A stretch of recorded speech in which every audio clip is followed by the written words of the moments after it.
நேயர்களுக்கு வணக்கம். நான் ஜி கிருஷ்ணாராவ், ஸ்ரீ துர்காதேவி உபாசகர். இந்த பதிவில் என்ன சொல்ல போகிறேன்னா, ரொம்ப பேர் இப்போ சனி எப்போ மாறப்போகுது, சனி பகவான் எப்போ மாறுவான், எப்போ விடுதல் ஆகும், அந்த பிரச்சனை அந்த யோசனையிலேயே தான் இருக்கிறாங்க.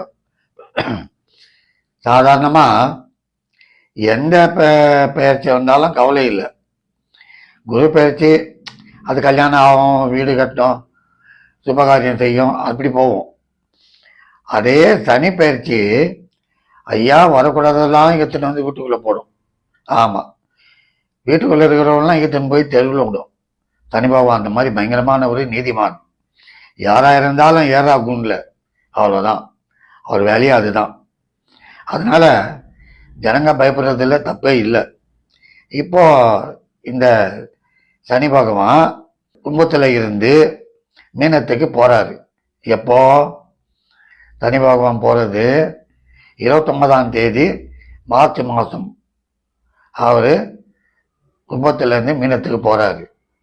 போறதுனால என்ன ஆகும் அப்படின்னா, சனி பகவான் 29ஆம் தேதி மார்ச் மாதம் கூண்டை திறந்து விடுறாரு. கூண்டுக்குள்ள இருக்கிற, அதாவது கடகராசிக்காரர், ரிச்சிகராசிக்காரர்கள், மகர ராசிக்காரர்கள் விட்டா போதும்னு தப்பிச்சு ஓடுவாங்க. ஆமாம், ஏன்? கடகராசிக்கு அஷ்டம சனி, சரி, ரிச்சிகராசிக்கு அர்த்தாஷ்டம சனி, ரைட்டு.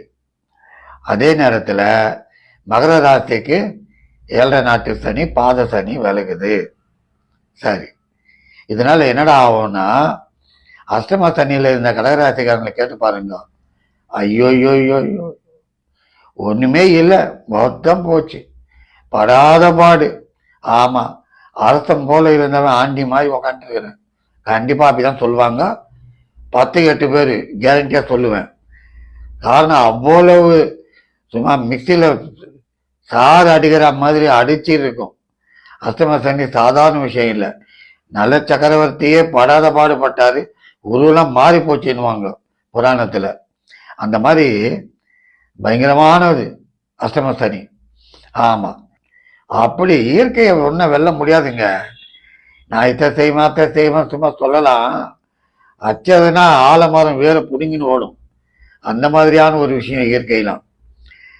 அடுத்து ரிச்சிகராசி, அவங்களுக்கு 4லேருந்து 5 போகுது. ஐயோ, ஒன்று போனால் உடம்பு. ஒரு டாக்டருக்கு 9 டாக்டர் பார்ப்பான். சரியாகுதா? அதுவும் சரியா இல்லை, ஓரளவுக்கு தான் அப்படியே நீந்திக்கின்னு கரையாற வராங்க. எப்படா சரியாகும்? 29/3 பயமே இல்லை. ஏன்னா சனி பகவான் இப்போ குண்டை திறந்துடுறாரு. ஓடுங்கடா உள்ளேருந்து வெளியெல்லாம் ஃப்ரீ அப்படின்றாரு. மகர ராசி அதே மாதிரி தான். கம்முன்னு இருந்தாலும் குடும்பத்தில் சண்டை, குழப்பம், சச்சரவு, ஏதாவது ஒன்று சொன்னால் 9 சொல்லுவாங்க.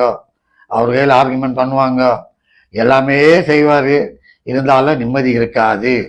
என்னடா வாழ்க்கை இது, குடும்பத்திலேயே சன்னியாசி வாழ்க்கையா அப்படின்னு தான் மகர ராசிக்காரங்க மனம் வெறுத்து இருப்பாங்க. பொதுவாக சொல்லணும்னா கடகம், விருச்சிகம், மகரம் படாத பாடுபட்டு இந்த 29லேருந்து ஃப்ரீ பேர்டு பிரமாதமாக வருவாங்க. கவலையே படவானா? சரியா, 29க்கு மேலே எங்கே போகிறாரு சனி பகவான் அப்படின்னா, மீனத்துக்கு போகிறாரு. மீனத்தில் ஏற்கனவே ராகு இருக்கிறாரு. இரு மாரகன் கொல்லான் அப்படின்னாங்க. ஏன்னா ராகம் சாதாரண ஆள் இல்லை, சனியை விட பயங்கரமான ஆள் அவர். ஆமாம், அவரோட இவர் போய் சேர்றாரு.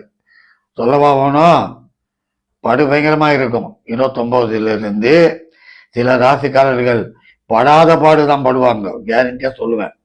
அது மட்டுமல்ல, உலக அளவில் பெரும் பாதிப்பு, நெருப்பு பாதிப்பு இருக்கலாம்.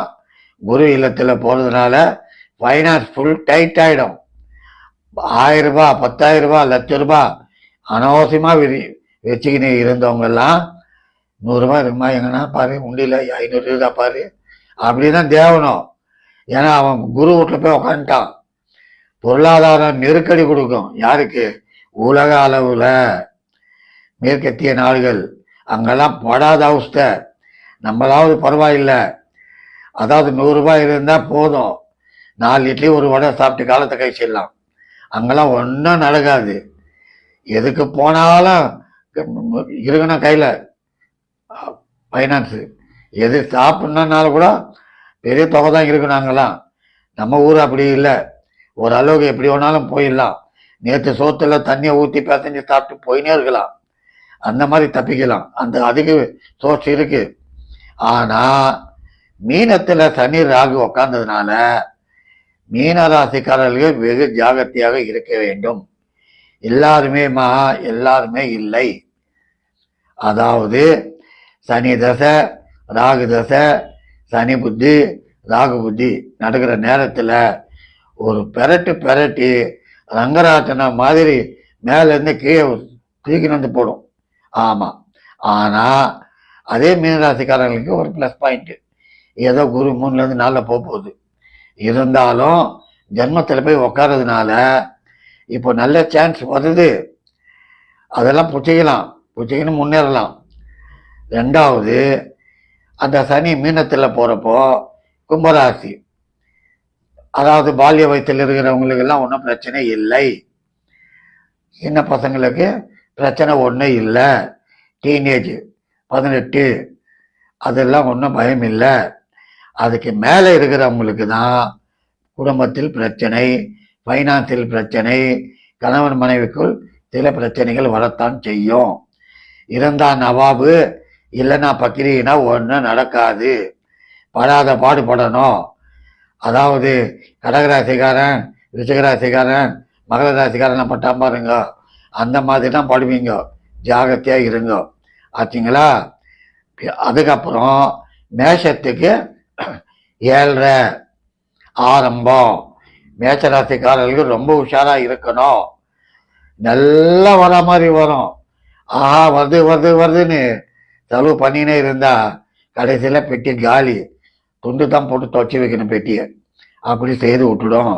ஆகவே இந்த சனி பெயர்ச்சி முக்கியமாக ரொம்ப ரொம்ப ரொம்ப ரொம்ப விடுதலாகி ஓடி வரவங்க யாரான்னா கடகராசி கேரண்டியாக சொல்லுவேன். ஏன்னா கடகராசிக்கு அவன் சப்தமாதிபதி, நோய் நொடி கண்டம் எல்லாமே கொடுக்கக்கூடியவன். அவன் அஷ்டமத்தில் இருக்கிறதுனால எதுக்குமே இல்லாதவங்களாம் கேவலமாக பேசுவான் அவனை பார்த்து. ஆமாம், ₹1,00,000 கொடுத்தவங்களும் கம்முன்னு தான் இருப்பான். ₹1000 கொடுத்தவன் 4000 தடவை ஃபோன் பண்ணுவான். அதே நேரத்தில் அவங்க யாருக்கும் துரோகம் பண்ணக்கூடியவர்கள் அல்ல. கடகராசி மற்றவன் நல்லா இருக்கட்டான்னு தான் சேவை செய்யக்கூடிய ஒரு ராசிக்காரன் தான். அதே மாதிரி விருச்சிக ராசி இப்போ மாறுற நேரத்தில் தான் ஜாகிரதையாக இருக்கணும். கோபத்தை தவிர்க்கணும், அவசரப்படக்கூடாது. நம்ம உடம்புக்கு எது தேவையோ அந்த பொருள் தான் சாப்பிடணும். உணவு வகை இஷ்டத்துக்கு சாப்பிட்டோம்னா வராத பிரச்சனையை கொடுக்கும். அதே மாதிரி தான் மகரமும் குடும்பத்தில் அமைதியாக இருந்துட்டு போகணும். சரி, இப்போ இனிமேல் என்னடா ஆகும் அப்படின்னா, இந்த மாதம் சூரியன், சனி, புதன் ஒன்றா இருக்கிறான். எங்க கும்பத்தில். அரசியலில் பெரும் மாற்றம் வரும். பெரும் பெரும் சோதனைகள். அரசு தலைவர்களுக்கெல்லாம் பெரும் சோதனைகள், வராத பிரச்சனைகள் எல்லாம் வரும். ஆமாம், பிராக்டிக்கலாக பார்க்க தான் போறீங்க. அதாவது உலக அளவில் பெரும் மாற்றங்கள் அரசியலில். ஆமாம், எதேதோ நடக்கும், நடக்கக்கூடாததெல்லாம் நடக்கும், அப்படிலாம் செய்யும். நான் இத்த பண்ண அத்தை பண்ண ஒன்றும் நடக்காது. சில பெரும் புள்ளிகள் எல்லாம் சனி பகவான் நீதியை கொடுப்பான். அவன் செய்ய வேண்டிய வேலையை செய்து விடுவான். அதுதான் சனி பகவான் வேலையே, நீதிமான். ஆகவே சனியும் சூரியனும் இப்பொழுது கும்பத்தில் இருப்பதால் அரசியல் தலைவர்களுக்கும் உயர் அதிகாரிகளுக்கும் மிகுந்த எச்சரிக்கையோடு இருக்க வேண்டும். நன்றி, வணக்கம்.